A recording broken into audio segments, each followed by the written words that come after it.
Robert, welcome back to your latest Manchester United news. We'll be talking about Luis Enrique being the top target for Manchester United. There's some talks about De Zerbi. We'll be talking about Michael Carrick and his situation at the club and what that means for Manchester United.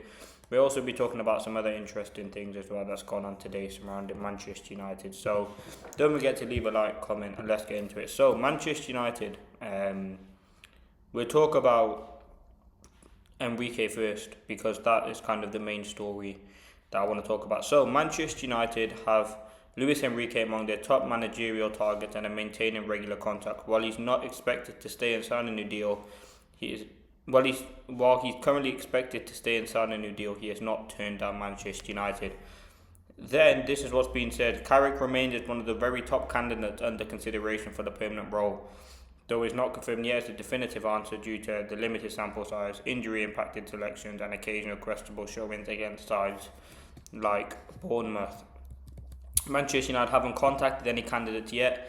A big boost for interim boss Carrick. Wilcox and Barada on Russian, while results stay strong. Carrick's success has seriously strengthened his case, but if not him, United want a manager with real stature and experience. So, listen, that's kind of self-explanatory. United obviously need to bring in a top-level manager. We know we're not going to rush into any decision. We know Luis Enrique is a potential candidate for the job.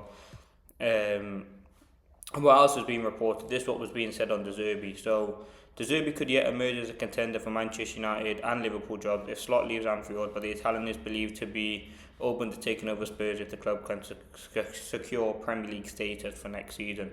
What I would say about Enrique, as I said, I think Enrique is probably up there in the last few seasons with Pep in terms of the way and the philosophy in which he played football, the trophies that he's won.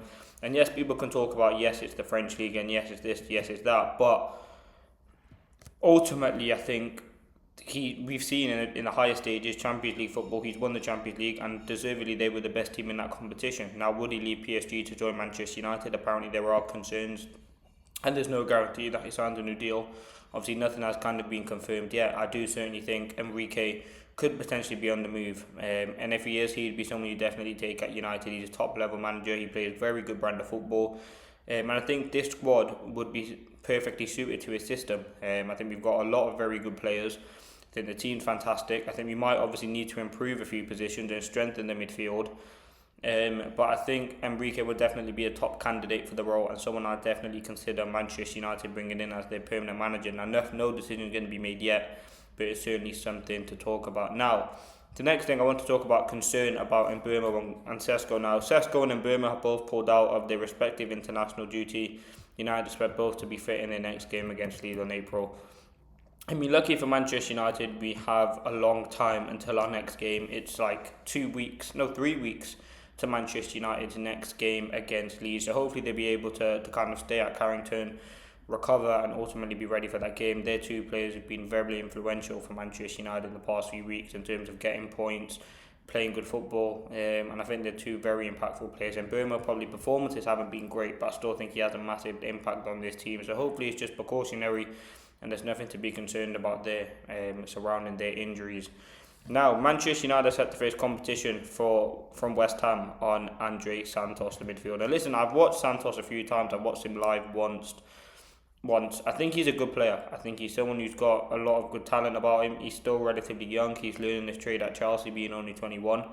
I think he's someone who would definitely be a decent understudy to Kobe Mainoo, someone you can learn under and get a bit of competition going there. Is he someone that is better than Kobe Mainoo? I don't think so. And yeah, he's definitely someone to keep an eye out for. United are trying to generate that portfolio of midfielders that they're trying to bring in, and Santos can definitely be highly rated. So we will have to wait and see what happens. There's a quality player there. He's 21, he plays for Chelsea. They could be open to offers. I don't think maybe 30-40 million, and as experienced Premier League option, I wouldn't mind bringing him in. Now, Napoli sporting director Giovanni Manna has travelled to England to explore potential transfer opportunities with United, particularly targeting those who obviously contract expires in 2026. Napoli is monitoring 4 players: Heaton, Maguire, Malacia and Casemiro. Malacia is viewed as the most affordable option but not possibly strong enough fit, while Maguire was reportedly nearing a new contract renewal, reducing his likelihood of a departure. Casemiro stands out as the most probable target given his apparent diminished role at United, and from interest in Italian clubs where his midfield experience could align well with the potential managerial changes at Napoli. So listen, I do certainly think Maguire will get that new deal, and I don't think there's any chance of him leaving yet. I think Casemiro, there were some talks about him potentially staying. I think Casemiro, the chapter's over. I think it's best for all parties to get rid of Casemiro. He's on a ridiculous amount of wages. And I think we can reinvest that £18 million a year into someone else better and bring in someone else through. Or, as I said, invest in that. I think Casemiro's time at United has been great, and you look back on it with some very good sort of moments that he's had, but I definitely consider selling him, and I think that's the best for all parties. Maguire's going to get that new deal. Heaton, listen, I think he's someone who's good to have around. I think his experience is key, especially with Lamont, who he has a good relationship with. I think someone who, again, just as a backup goalkeeper, if you need him, he is a decent keeper, and I think he's someone who is part of that leadership group. I would love to kind of have him around at the club. Malacia, as I said, it's time for Malacia to go. I think Napoli, whether that's any club really, would just be good for Malacia. He's not sort of Manchester United level. The injuries have affected him massively, and United will hopefully be looking at some sort of fee to get Malacia out of the club.